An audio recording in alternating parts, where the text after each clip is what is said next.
Fuck. That's not a tripod. Oh, it's acne. We're good. What is that? It's still acne. We're good. Okay. My audio is a little bit garbage, but it's gonna be fine. Hello, internet dwellers. Here I am. I took a brief 3-day hiatus from churning out subpar content that nobody's interested in, but I've come crawling back. Who is a good little internet addict? Today, I'm going to tell you a story. Specifically, a story about... I took my fishnets off for this. This sun guy on my leg. Ooh. I'm on the bed.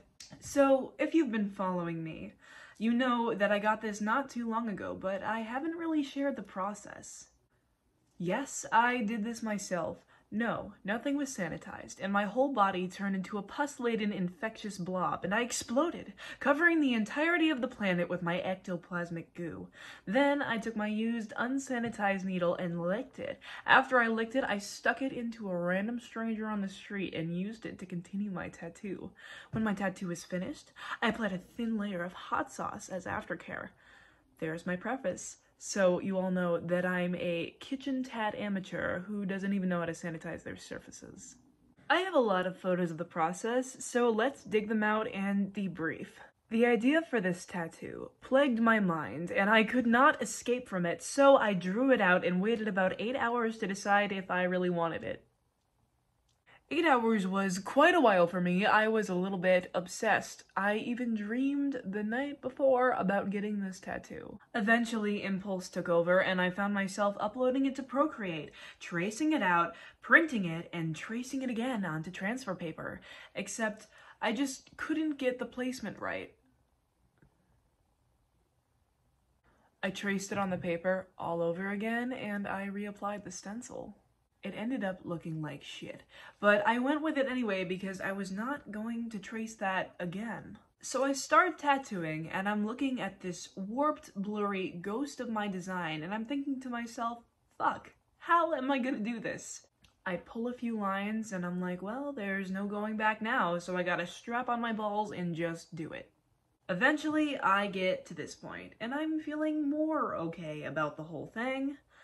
At about the 6-hour mark, I finish off the line work. There's extra ink everywhere. My leg is tired because I'm using my thigh tattooing to control the foot pedal. Yes, I was sitting on the foot pedal. And I'm exhausted. A minor tattoo fatigue begins to set in. Anyways, if you're also in tattoo world and curious, I'm using an RL9 the whole time, and I keep my voltage around 5. Don't worry about the gun I use. It's definitely not that awful wormhole tattoo gun from Amazon. Speaking of bad tattoo guns, mine tends to have this little quirk where it ejects the cartridge.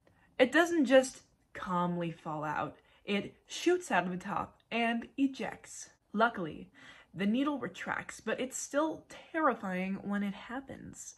The first time I encountered this was when I was practicing on an apple. Don't judge me, I can see you judging me. And the cartridge ejected. The entire thing stuck right into the apple, which squirted apple juice on my face, and I freaked out thinking it could have been blood. Here's another stupid thing I did early on. I wipe too often as it is. But instead of wiping with a dry piece of gauze, or even one with wet water. What? Let's say that again. Or even one wet with water. I used to wipe my tattoos with a towel soaked in rubbing alcohol. Not only did it sting, but it fucked with my ink pretty bad. I had to go over everything on my arm like 3 times before I realized what I was doing. Okay, back to the sun tattoo. So this was my first time doing a fully shaded tattoo of this size on real live human flesh. And also my first time getting this much shading done on my body. Everyone says the lining hurts the most on a tattoo, so I figured I'd be fine, because all my other stuff was line work. I started to shade, and I'm in pain. Not the good kind. Not just a little tattoo sting.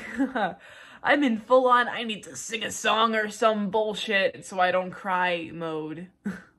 After a few hours of the torture cycle from the 7th layer of hell, I finished it, ripped off my gloves, and it looked like this. A little disclaimer PSA thing, this is by no means a tutorial, but simply a documentation of my tattoo journey. If you're a beginner and you want to avoid the same mistakes I've been making, this might be beneficial to you. If you're like a big fancy OG tattoo artist, then this is probably incredibly cringe, and there's some part of my process that made you curl up into a little ball and want to fall through the floor.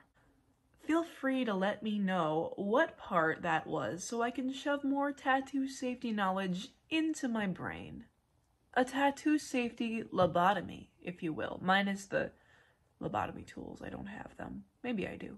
The entire tattooing process, not including drawing the design or retracing it a million times, took me around 10 hours. That's 10 hours. Here's what it looks like about 24 hours healed. And that's it. Bye.